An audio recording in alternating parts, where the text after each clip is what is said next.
Kaya gusto natin ng patas na hearing. Sana sinama natin dito ang libo-libong mga magulang na ang mga anak ay biniktima ng mga durugista. Ang mga ordinaryong Pilipino na naglalakad galing trabaho, tapos sinaksak o pinatay ng adik, lahat ng mga kababaihan, na kahit pati infant na babae ay ginahasa na ng adik. Libo-libo rin ang kanilang mga magulang at mahal sa buhay na wala dito ngayon. Awang-awa ang mga Pilipino sa mga inuseteng pamilyang na ito, kaya niluklok ng bansa ang Pangulong Duterte.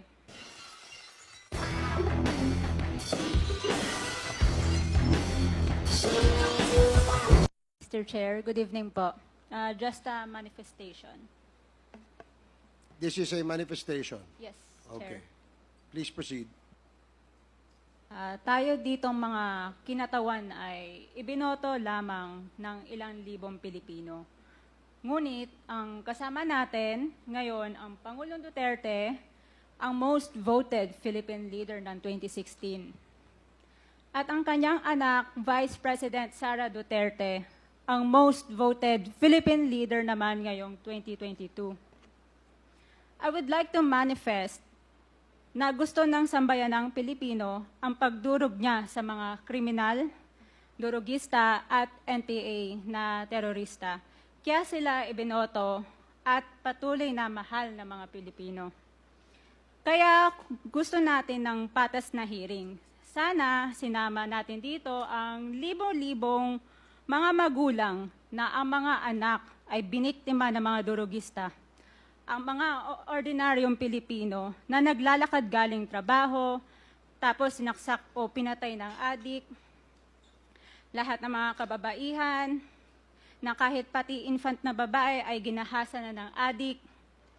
Libo-libo rin ang kanilang mga magulang at mahal sa buhay na wala dito ngayon.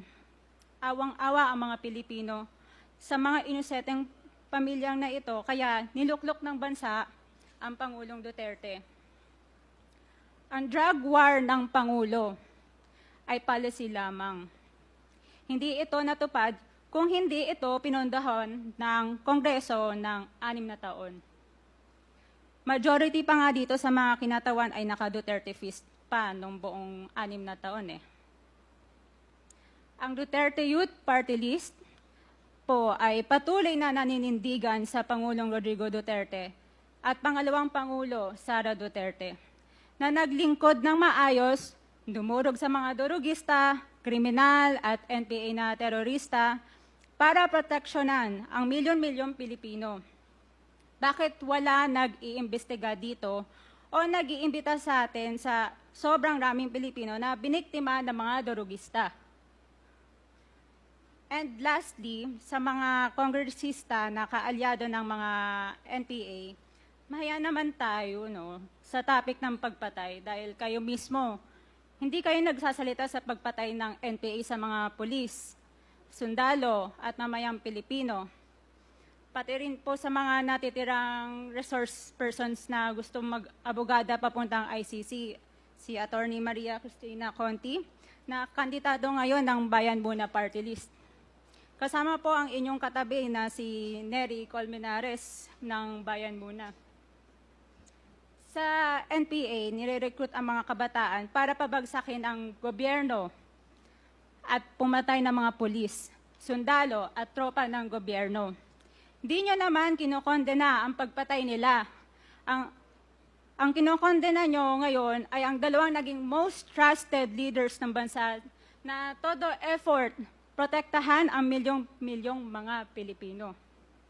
In support sa advocacy sa Pangulong Duterte, ang Duterte Youth Party List ngayon, Kongreso ito, ang kaisa-isang nagpapanukala ng pagbalik ng death penalty para sa mga rapist, kidnappers, durugista at terorista.